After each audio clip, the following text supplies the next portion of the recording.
tout cas, on va commencer cette émission par un objet qui aura toute sa place dans les futures maisons parce que c'est un chauffage, mais qui a une particularité. Figurez-vous qu'un tiers des habitations aujourd'hui sont chauffées par le biais de l'électricité. Et il y a beaucoup de chauffages électriques qui sont extrêmement énergivores, ça coûte extrêmement cher à la fin du mois.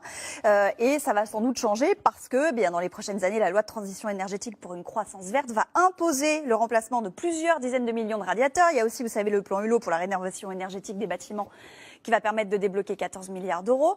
Et donc voilà, ces appareils-là vont peut-être trouver toute leur place. Bonjour Raphaël Meyer. Bonjour. Vous êtes le papa de ce radiateur. Essayez de deviner tous d'abord la particularité de ces radiateurs.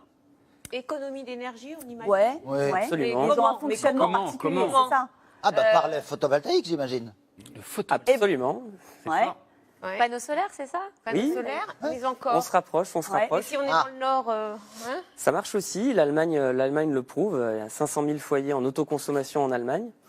En fait, vous touchez du doigt la thématique centrale du bâtiment de demain, qui est celle de l'autoconsommation, et notamment via le stockage d'électricité. Et donc ce produit que vous voyez là, c'est un radiateur électrique, élégant, simple d'utilisation, confortable, qui embarque des batteries de stockage d'électricité.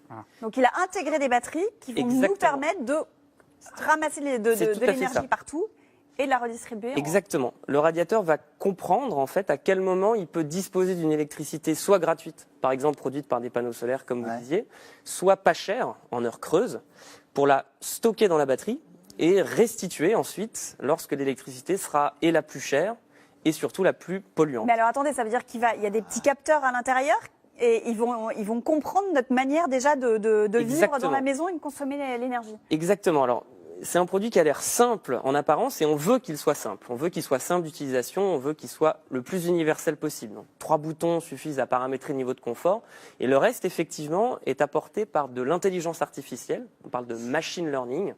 Et effectivement, vous avez plusieurs capteurs que vous voyez. Par exemple ici, un capteur de présence, vous avez un capteur de qualité de l'air, de température, de consommation. Évidemment, la possibilité d'utiliser une application pour programmer, gérer à distance, programmer vos absences, etc. Et en fait, toutes ces données sont traitées sur un serveur. C'est là que l'intelligence artificielle intervient. On est capable de comprendre s'il y a une production photovoltaïque, si l'électricité est chère, pas chère. Attendez, ça veut dire qu'il faut que j'achète, en plus de votre radiateur, il faut que j'achète des panneaux sur le toit, C'est là qu'on va avoir le maximum d'impact. Je mette une éolienne dans le jardin, c'est ça? C'est là qu'on va avoir le maximum d'impact. Ça n'est pas obligatoire. On peut le mettre tout simplement en remplacement du fameux grille-pain, le vieux convecteur. Dans ce cas-là, quelle est l'économie d'énergie? Alors, si on est simplement sur un remplacement d'un convecteur traditionnel, sans intelligence, on en a 50 millions de ce type-là en France, c'est de l'ordre de 45-50%. Ça va dépendre du périmètre thermique. L'économie d'énergie, c'est tarifaire. Grâce à une partie énergie, une partie purement tarifaire, avec la batterie qui en fait achète pour vous l'électricité quand elle est pas chère. Et quand en plus on a exactement le solaire, là c'est une électricité gratuite, donc là ça va très vite, ça peut aller à 75-80% de la facture chauffage en moins. Donc là on a des retours sur investissement que vous me posiez. Dont on parlait tout à l'heure. Absolument, extrêmement rapides. 4 ans. 4 ans dans les cas les plus favorables, ce qui est court pour le monde du bâtiment. Il faut 10, 12, 15 ans et plus parfois. Exactement. C'est fabriqué en France? C'est fabriqué complètement en France. Notre usine est à Valence, dans la Drôme. Et je tiens à préciser que même certains composants électroniques sont fabriqués dans l'usine grenobloise de ST Microelectronics. Donc, faut vraiment pas imaginer que l'électronique, c'est uniquement en Asie. Pas du tout. Mais du coup, ça coûte très cher.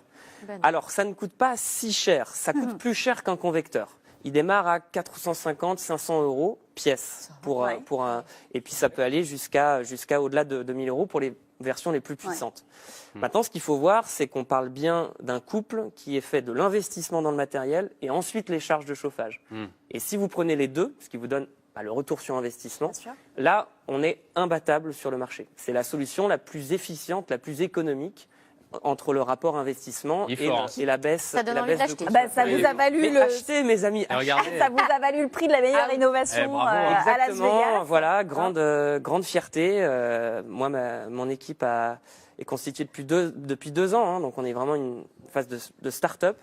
Et pour autant, on a été distingué par rien moins que la distinction qui est considérée comme la plus prestigieuse Et au ça, niveau Donc mondial. les Américains s'y intéressent. Les Américains C'est s'y disponible pour les intéressent. particuliers C'est là très bien. On peut s'équiper facilement ou Alors, pas encore pas encore, mais Ah. on y travaille. Ça. En combien de temps? D'ici la fin de l'année, début 2019, on aura les premières installations en autoconsommation, justement.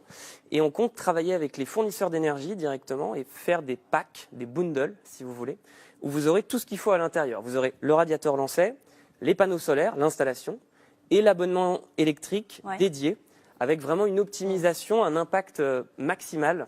Et je pense une certaine fierté qu'on peut avoir en tant que particulier en acquérant cette solution, puisqu'on fait vraiment d'une maison peut-être ancienne, peut-être mal isolée. Une maison du futur. La maison du futur qui participe à la transition énergétique. Vous en parlez bien en tout cas. Merci beaucoup Bravo. d'être venu nous Bravo. présenter ce concept et puis donc à découvrir dans quelques mois pour les particuliers. Merci encore d'être Merci venu à nous vous. voir.